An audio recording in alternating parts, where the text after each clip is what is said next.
Imagine waking up one morning, checking your bank account, and realizing your money has basically evaporated. Not stolen, not hacked, just poof, gone, like your New Year's resolutions by January 3rd. Now imagine that happening to the entire country. That was 2008, a financial meltdown so chaotic that even the people who caused it were like, wait, what just happened? Today, we're breaking down the 2008 financial crisis, but not in the boring textbook trauma way. We're doing it casual cash flow style, simple, funny, and painfully relatable. And most importantly, we're pulling out 3 powerful lessons that everyone, yes, including you, must learn before the next crisis hits. Because spoiler, there's always a next crisis.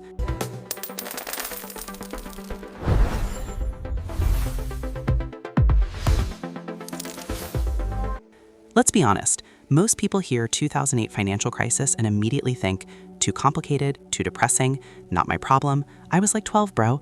But here's the truth. 2008 wasn't just a financial disaster. It was a masterclass in human behavior. Greed, fear, overconfidence, bad decisions, and a sprinkle of, this'll probably be fine, energy. It's basically the same emotional cocktail that leads people to buy meme coins at 3 a.m. So today, we're going to unpack the crisis like a story, because it is a story with heroes, villains, plot twists, and a whole lot of how did anyone think this was a good idea? By the end, you'll understand why the crisis happened, how it spiraled out of control, who got hurt, who got rich, and what you can learn from it to protect your money today. Grab a snack, grab a drink, grab your emotional support calculator. Let's dive in. Picture the early 2000s. People were optimistic. Banks were handing out loans like Oprah handing out cars. You get a mortgage, you get a mortgage, you get a mortgage even though you have no job, no income, and your credit score is basically a sad face emoji. Housing prices were rising nonstop. Everyone believed real estate could never go down. And when humans believe something can never happen, that's usually when it happens. Banks realized something magical. If we give out more mortgages, we can make more money. But there was a problem. They ran out of qualified borrowers. So they did what any irresponsible, profit-hungry institution would do. They lowered the standards. Suddenly, people who couldn't afford a house were buying houses. People who couldn't afford 2 houses were buying 3. It was like watching someone who can't swim jump into deeper and deeper water because the lifeguard keeps saying, "Don't worry, you'll float eventually." Spoiler, they did not float. Subprime mortgages were loans given to people with bad credit. Banks knew these borrowers were risky, but they didn't care. Why? Because they weren't planning to keep the loans. They were planning to sell them. And this is where the story gets spicy. Banks discovered a financial cheat code: give risky loans to people, bundle those loans together, sell the bundle to investors, profit, repeat. These bundles were called mortgage-backed securities, and the rating agencies, the people who were supposed to judge risk, were like, oh, this giant pile of risky loans? Looks safe to me, AAA rating. It was like giving a 5-star rating to a restaurant that serves sushi in a gas station bathroom. Investors bought this stuff because the rating said it was safe, because the returns looked great, and because everyone else was buying it. Humans love 2 things: money and doing what everyone else is doing. This combination is dangerous. Banks didn't stop at MBS. They created even more complex products: CDOs, synthetic CDOs, CDO squared. It was like financial inception, a dream within a bad decision. The entire system became a giant Jenga tower built on risky loans, overconfidence, and the belief that housing prices would rise forever. If even one block fell, the whole tower would collapse. And oh boy, it collapsed. Around 2006-2007, housing prices stopped rising.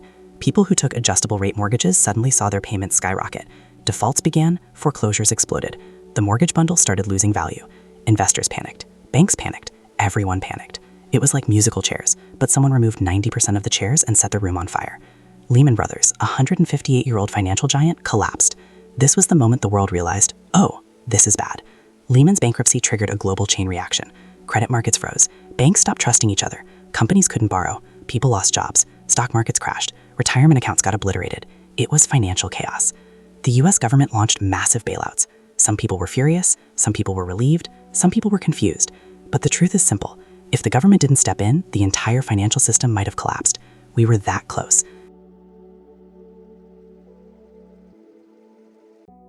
It's easy to talk about numbers and charts, but the real story is the people. Millions lost their homes. Millions lost their jobs. Millions saw their savings wiped out. Families broke apart. Businesses closed. Dreams died. And the worst part, most of the people who suffered weren't the ones who caused the crisis. It's like someone else threw a wild party, destroyed the house, and you woke up the next morning holding the bill. The recovery took years. New regulations were introduced. Banks tightened lending. People became more cautious. The housing market slowly stabilized. The stock market eventually recovered. But the psychological scars remained. People who lived through 2008 never forgot the feeling of watching their financial world collapse. And that brings us to the most important part of this video, the 3 powerful lessons everyone must learn. 1. If you don't understand it, don't invest in it. One of the biggest reasons the crisis happened, people bought financial products they didn't understand. Banks didn't understand them. Investors didn't understand them. Rating agencies didn't understand them. Your neighbor definitely didn't understand them. But everyone bought them anyway because it's making money. Everyone else is doing it, and it must be safe. This is the same energy people have when they buy crypto projects with names like Moon Puppy Rocket Inu. If you don't understand how something works, how it makes money, or what the risks are, then you're not investing, you're gambling, and the house always wins. 2. Debt is a double-edged sword.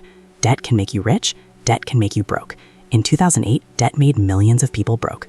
People borrowed money assuming their income would rise, their house value would rise, and interest rates would stay low.